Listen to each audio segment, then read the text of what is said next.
Sharing slide jelas kan? Jelas dokter. Oke, terima kasih. Bismillahirrahmanirrahim.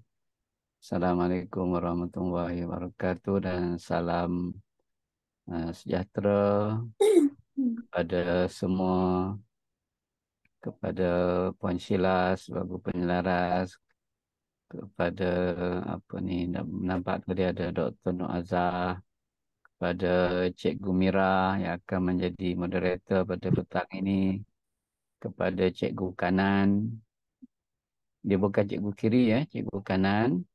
Ia akan membuat perkongsian pada petang ini. Uh, saya tak pernah sampai lagi SRJK Merukut apa? Mu lupa saya nama. Mugundan. SJKT Mugundan. Mukundan. Nanti kalau ada rezeki kita sampai sana lah. Jadi di kawasan dekat mana Bukit Pelandu tuan. Bukit Pelanduk. Ya. Oh, saya nantilah kalau ada rezeki nanti Puan Sheila bawa saya pergi ke sana, saya boleh apalah nanti. Boleh, boleh doktor. Sebab ramai yang membentang. Cikgu Mira apa di sekolah tu kan? Betul? Ya, doktor. Jadi hebat-hebat ni guru-guru sekolah tu. Okey, terima kasihlah kepada semua yang yang terlibat dalam program kita pada petang ini. Okey. Dan saya akan meneruskan perkongsian saya untuk membincangkan, untuk berkongsi tentang masih lagi maklum balas. Ya, ini kali kedua, siri kedua dalam sesi PAN ini. Kita dah masuk ke siri yang ke-24, okay, untuk CDL hands-on session ini untuk Negeri Sembilan. Dan saya pada petang ini akan memberi tumpuan kepada maklum balas, jenis-jenis maklum balas. Dan insyaAllah lah, saya ingat tak boleh saya habiskan pada petang ini. InsyaAllah saya akan sambung pada minggu depan lah. Minggu hadapan saya akan sambung lagi yang lebih detail tentang maklum balas ini. Maklum balas ini sangat penting dalam kita menentukan apa ni proses pembelajaran anak-anak berlaku sebagaimana yang kita rancang, okay? Dan dia berlaku secara berterusan ya, sekali dengan proses pembelajaran. Jadi maklum balas ada dua bentuk maklum balas. Satu, maklum balas guru kepada murid. Satu lagi ialah maklum balas murid kepada guru. Okey. Jadi macam contoh cikgu kanan, dia mendapatkan maklum balas daripada murid untuk untuk melaksanakan proses pembelajaran dalam bahasa Tamil. Nanti kita boleh dengarlah dia punya perkongsian. Okay? Kalau mengikut Profesor John Hattie, okay, seorang pakar pendidikan daripada Queensland University Australia, dia menyebutkan bahawa maklum balas murid kepada guru itu lebih powerful, lebih berimpak tinggi. Okey. Jadi walau bagaimanapun maklum balas guru kepada murid pun mempunyai impak yang tinggi juga ya. Jadi kita kena seimbangkan di antara kedua-dua, memberi dan menerima maklum balas. Ada masa kita memberi, ada masa kita menerima maklum balas. Ini selaras dengan satu prinsip yang kita war-warkan dalam CDL ini, iaitu kita perlu meraihkan suara dan pilihan murid. Suara, the voice of the student, suara anak-anak, dan juga kita memberikan peluang untuk anak-anak membuat pilihan. Kita nak membina tanggungjawab supaya anak-anak itu mempunyai tanggungjawab terhadap pembelajaran mereka. Ya.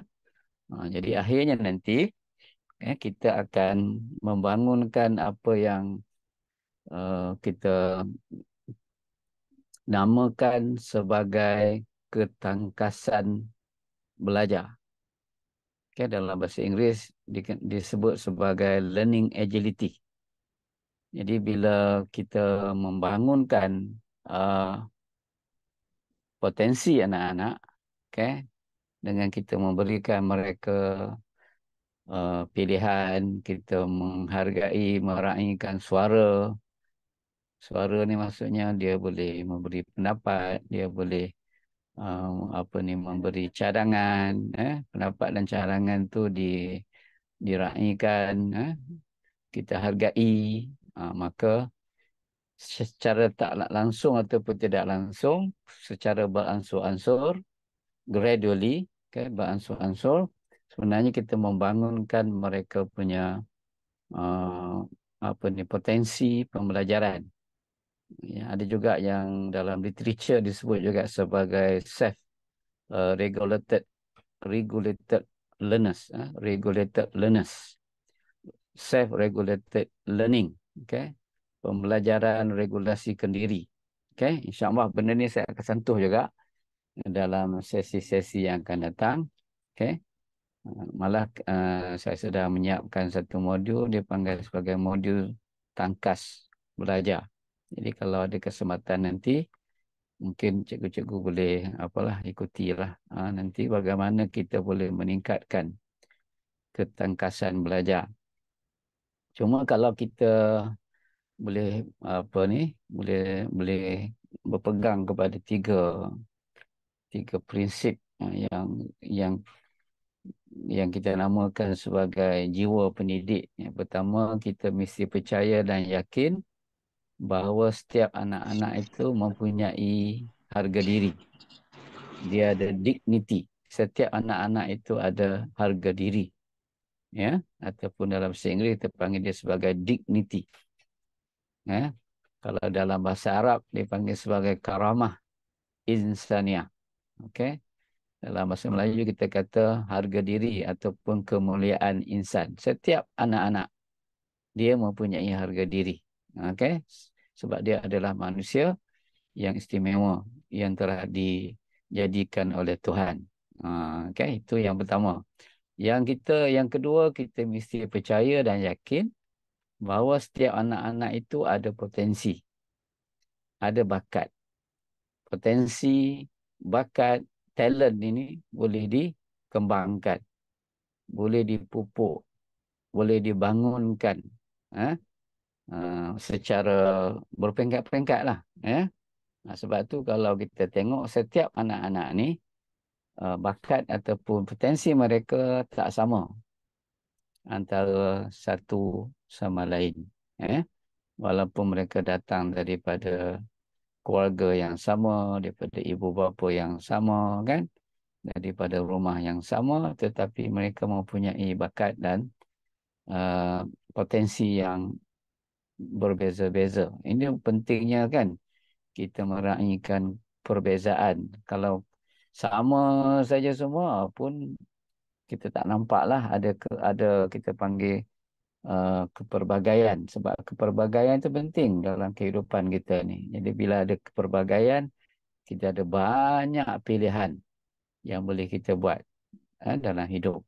Yang ketiga, kita percaya dan yakin bahawa setiap anak-anak itu boleh belajar dan boleh diajar.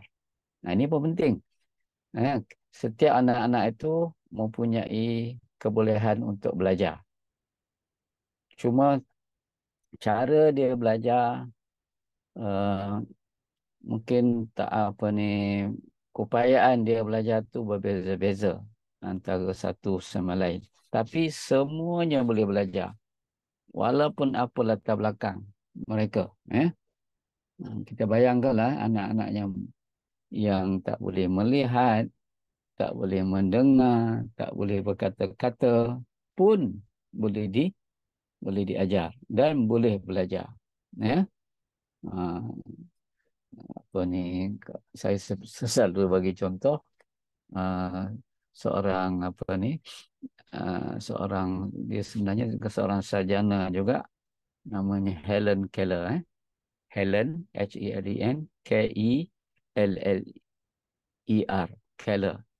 Dia ni seorang yang peka, bisu dan buta.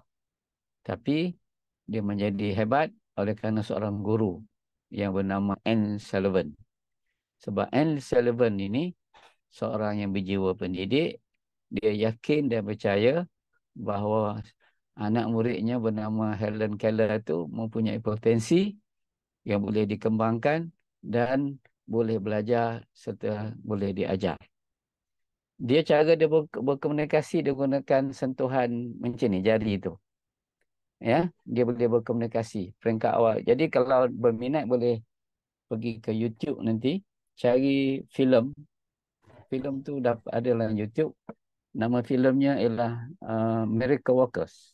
Ya betul, Dr. Azhar. Miracle Worker. Betul. Okay. Jadi Miracle Worker tu nanti boleh tengok. Dia pun ada buku. Saya ada buku dia, My Story, tulis sendiri oleh Helen Keller. Dia kan seorang aktivis sangat, dia dah tak ada dah. Dia cerita dia bermula pada tahun kita belum lahir lagi. Tapi dirakamkan kisah tersebut untuk menunjukkan bahawa setiap anak-anak mempunyai potensi, setiap anak-anak ada harga diri dan setiap anak-anak boleh belajar dan boleh diajar. Jadi konteks feedback yang saya nak bincangkan ini adalah dalam konteks itu. Maksudnya keyakinan dan kepercayaan kita bahawa setiap anak-anak ni boleh kita boleh belajar dan boleh kita ajar dan boleh kita pupuk potensi. Jadi kita tak boleh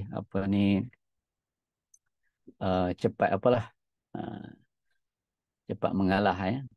Kita kena, kalau kita ada keyakinan dan percayaannya begitu, insya-Allah we go for it. Okay, kita melakukannya secara bersungguh-sungguh. Sebab tu pada minggu lepas saya ada kongsikan sedikit tentang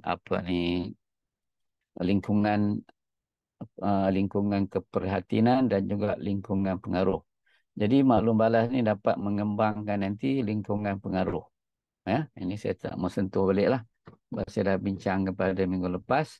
Kalau kita banyak memberikan fokus kepada lingkungan pengaruh, okay, berbanding dengan lingkungan keprihatinan yang kita tidak boleh kawal, lingkungan pengaruh ni adalah lingkungan yang kita boleh kawal. Yang anak-anak tu boleh kawal.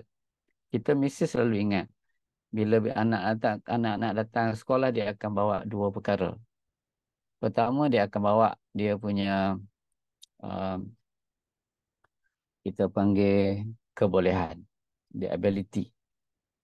Yang kedua, dia akan bawa usaha ataupun effort. Okay? Kebolehan tak sama.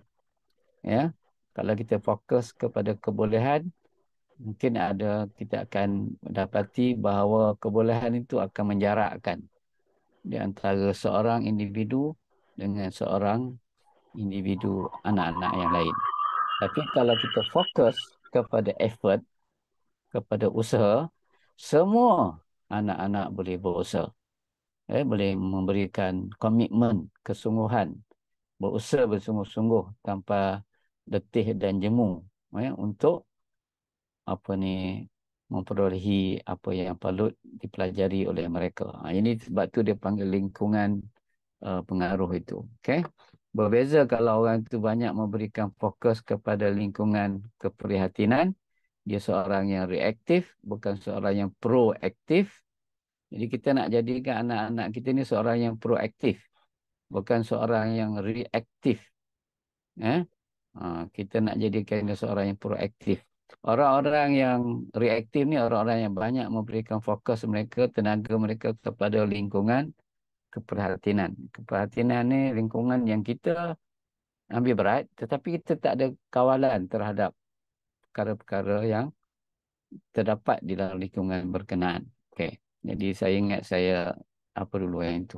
Okey. Kan tak sempat dalam masa tak ada ya. Dah pukul 3 dah. Okey. Dalam maklum balas ini, feedback ini, dia ada 4 jenis. 4 jenis maklum balas. 4 jenis maklum balas. Jadi kalau tengok dalam apa tu, dalam bulatan itu, bulatan yang di dalam tu, di tengah-tengah itu, itulah kawatan dalam kawalan. Okey. Dawatan dalam kawalan. Itu yang kita kaitkan tadi dengan orang-orang yang proaktif. Dia akan banyak memberi fokus kepada lingkungan kawalan. Okey. Ada masa kita pun juga boleh berikan fokus juga kepada lingkungan pengaruh dan selebihnya itu. Tapi tak banyak. Kita tak banyak. Kita perlu mengurangkan fokus kita pada lingkungan pengaruh, influence. Yang influence masuk di sini adalah influence guru lah. Dan ada satu lagi lingkungan yang tak boleh diubah. Maksud tak boleh diubah ni, kita tidak ada kawalan terhadap lingkungan berkenaan. Cuba kita tengok jenis yang pertama ialah yang kita katakan ability tadi, bakat. Okey. Bakat. Jadi kalau kita banyak memberikan maklum balas terhadap bakat, tidak kepada dia punya effort. Macam kita kata anda ni seorang yang bijak, anda ni seorang yang hebat dan sebagainya kan. Dan sebaliknya lah. Sebaliknya tu anda ni teruk jangan kalau kita gunakan istilah yang agak kasar bodoh dan sebagainya itu lagi lah dia akan membentuk satu bentuk minda, dan minda inilah yang orang yang membuat banyak memberikan maklum balas terhadap menggunakan memberi fokus kepada lingkungan yang tidak boleh diubah itu. Bakat tu memang Tuhan dah jadikan dia begitu. Okey. Mungkin oleh kerana dia punya genetik dan sebagainya, mana kita boleh ubah. Benda begitu. Bakat tu memang dia ada bakat. Kan? Tapi sebenarnya kita boleh tingkatkan lagi potensi itu melalui usaha. Okey. Jadi sebab tu kalau mengikut Profesor Carol Dweck,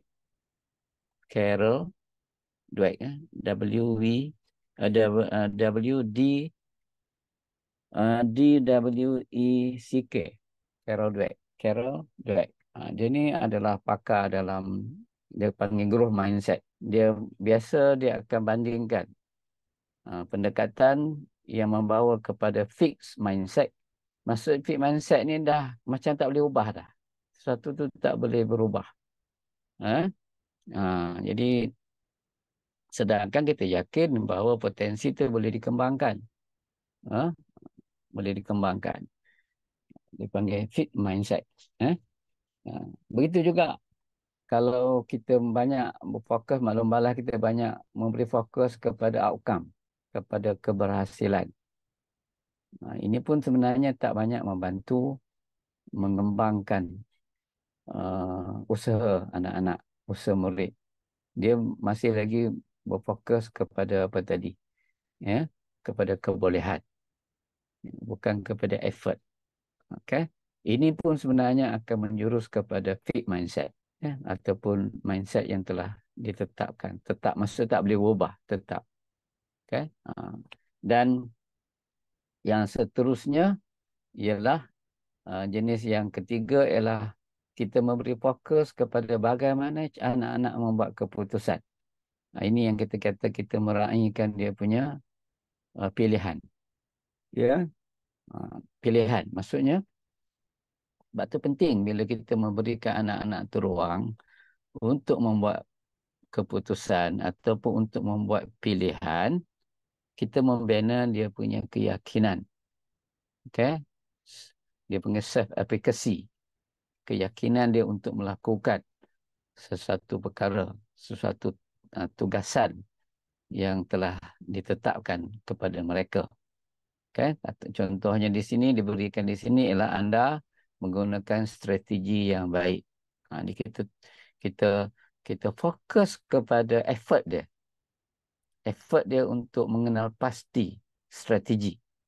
Ini salah satu ciri anak-anak yang mempunyai regulasi kendiri ini, self-regulated learners ni, mereka ni mempunyai keupayaan untuk memilih strategi yang baik. Okay? Strategi yang baik.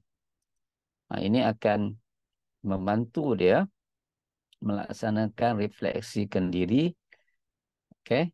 Dan juga membantu dia punya pembelajaran. Jadi maksudnya dia ingat bahawa strategi adalah satu komponen yang penting dalam pembelajaran, dalam melaksanakan sesuatu tugasan.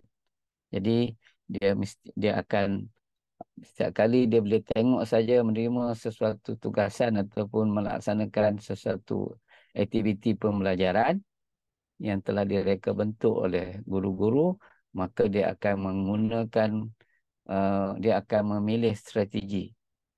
Okay? Dan strategi ini mungkin berbeza di antara satu tugasan dengan tugasan yang lain, bergantung kepada mungkin mata pelajaran ataupun topik yang ditetapkan dalam tugasan tersebut. Itu maksudnya jenis yang ketiga. Maklum balas yang memberi fokus kepada cara anak-anak memilih strategi ataupun cara mereka membuat keputusan. Jadi kita menggalakkan mereka membuat pilihan. Bila pilihan itu betul, kita akan beri maklum balas. Anda telah menggunakan strategi yang baik. Bukanlah strategi yang apa yang perfect kan. Maksudnya strategi itu boleh membantu mereka untuk merancang, untuk melaksanakan aktiviti pembelajaran ataupun melaksanakan tugasan yang telah ditetapkan. Dan jenis maklum balas yang keempat ialah maklum balas yang memberikan fokus kepada keupayaan anak-anak untuk menguruskan pembelajaran. Ini kita panggil regulasi kendiri.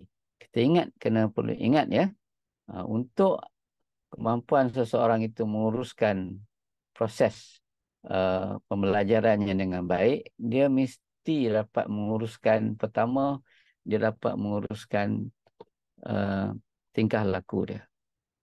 Okay? Yang kedua, dia boleh menguruskan pemikiran dia, kognitif. Okay? Dimensi kognitif. Yang ketiga, dia dapat menguruskan emosi. Sebab emosi ini sangat mempengaruhi kualiti pembelajaran.